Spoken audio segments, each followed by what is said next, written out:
in that exact moment, I was so disappointed in myself. That changed me. Like, once I changed, everything changed.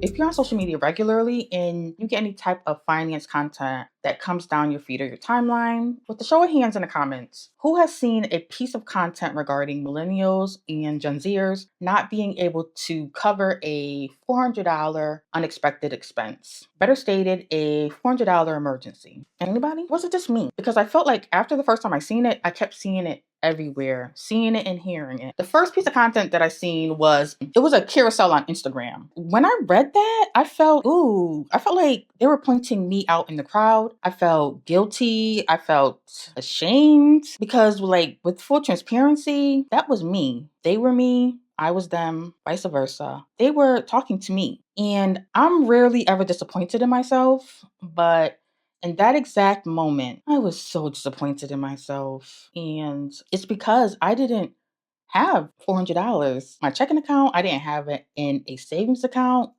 I just did not have $400 to cover anything that came up unexpectedly. And in that exact moment, that changed me. And like, once I changed, everything changed. So if you're someone who wants to save, but you're like, oh girl, I don't know where to start. I have low income. My income varies. Then this video is for you because you don't need a huge income. You don't need motivation. What you do need is a plan, something that's going to help keep you accountable, and you just need to start where you are. Welcome to the road to $1,000. We're going to build your first emergency fund. I'm going to show you exactly how I did it. I'm going to show you how to set it up, how to stay consistent, even if you're starting from zero. Quick definition: an emergency fund is for unexpected, necessary, urgent stuff. Not birthdays, not the latest drop on the Jordans, not for a Coach purse, and it's definitely not for I had a long week, I deserve Target. And I'm not judging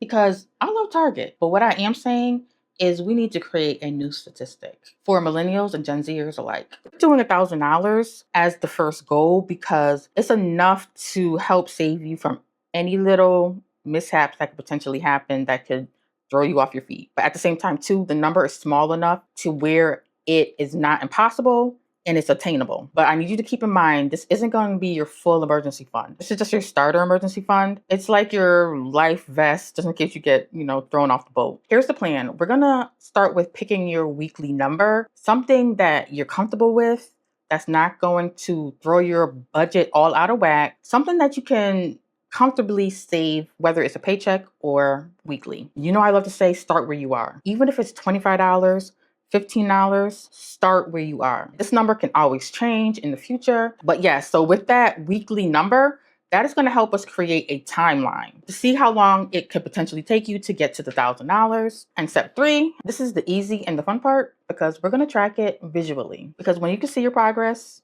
you keep going. So for me personally, I already saved my first $1,000, but I'm in the process of saving an additional $1,000. And my timeline is I want to get it done in 90 days.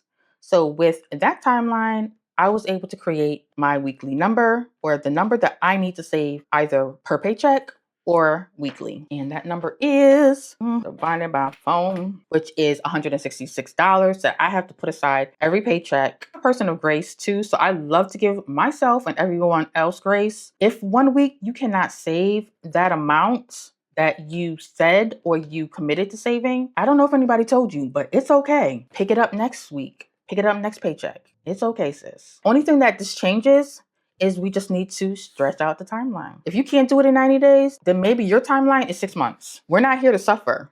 We're here to win. So however long it needs to take you to get there, something is better than nothing. Because once you put aside that first amount, your weekly number, now you started. You're no longer at zero. You have something, and something is better than nothing. Okay.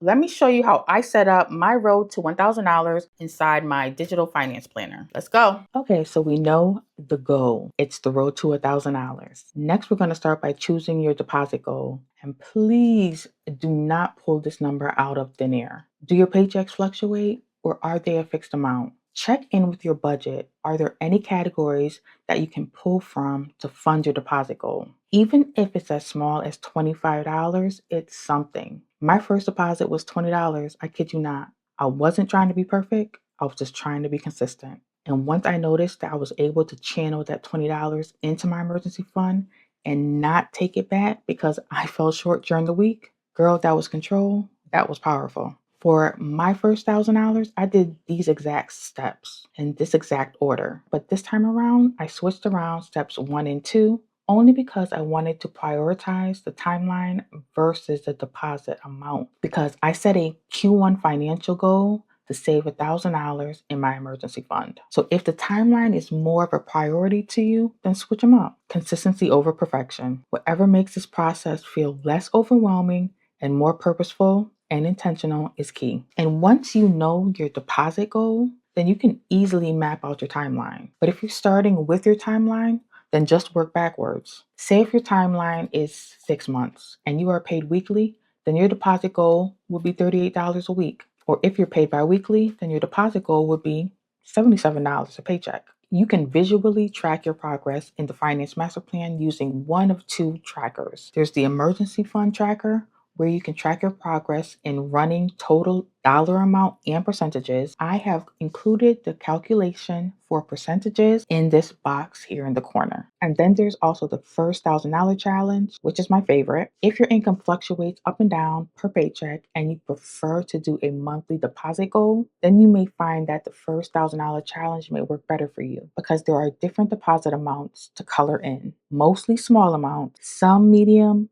and there's like one large deposit amount. Both trackers visually display your goal and both list your timeline, but these trackers and challenges are useless and won't work unless you do. You have to take action and initiate those deposit transfers. I recommend auto transfer from your bank account, or better yet, direct deposit from your paycheck into your high yield savings account, and the remainder will go into your checking account. You don't even notice it's missing. Out of sight, out of mind, and you'll adapt to work with what you got. So, do you need the Finance Master Plan to be successful with saving your first $1,000? No, you don't. You can use a regular notebook and still be successful. Remember, consistency over perfection. But if you are really serious about taking control of your finances, as well as building up the financial confidence in yourself to manage your current and future funds, that's when I truly believe that the Finance Master Plan Finance Planner will be a great asset/tool for you in your financial journey. You'll have a centralized place to organize all of your financial information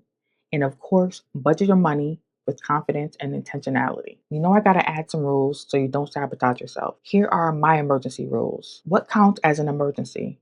Create a list of what you consider an emergency and be real. Where the money lives. If it stays in your checking account, it gets spent. That's just reality. Lastly, the minimum deposit rule. I have created a rule that if I cannot make my weekly or biweekly deposit goal amount, that I have to deposit at least $5 into my emergency fund. Remember, something is better than nothing. Here are my 5 lazy tips to hit $1,000 faster. Automate. Take the path of least resistance by taking yourself out of the equation. Separate your money immediately. Open a high yield savings account, preferably a separate bank from your checking account, and take advantage of the interest. Accountability. Find an accountability partner, someone that will hold you accountable to do what you said you're going to do. If y'all need somewhere to gather for accountability, I have a private community. I will link it below in the description. Make it visual. Coloring in progress calms the brain and reduces anxiety. Attach the goal to a reason. Mine is just to feel a bit of peace. It may sound simple, but a peace of mind is something that I'm searching for. Here are a few common mistakes. Here's what keeps people stuck. Setting a timeline that's too aggressive and quitting, not separating the accounts. Dipping into it for non-emergencies, waiting for a perfect month to start, and thinking small deposits don't matter. Small deposits are literally how this works. If you want to get in on the road to $1,000 and track your progress using the Savings Challenge or tracker inside my digital finance planner, the link will be in the description box below, and I'll also pin it in a comment. Comment your goal below. Are you doing $1,000 or are you starting even smaller with 500? And tell me your timeline so I can hype you up in the comments. And if you want, I can do a bi-weekly check-in video where we can update our trackers together. Let me know. And if you found this video helpful in any way, please give it a like or even a boost. That would really mean a lot to me. Until next time, be kind, plan better, budget smarter, paperlessly. Bye. Hey, I'm a lip gloss because my lip gloss needs to be popping. Oh, there it is. It's not popping. Maybe you should drive your car. Pick up on none of your call.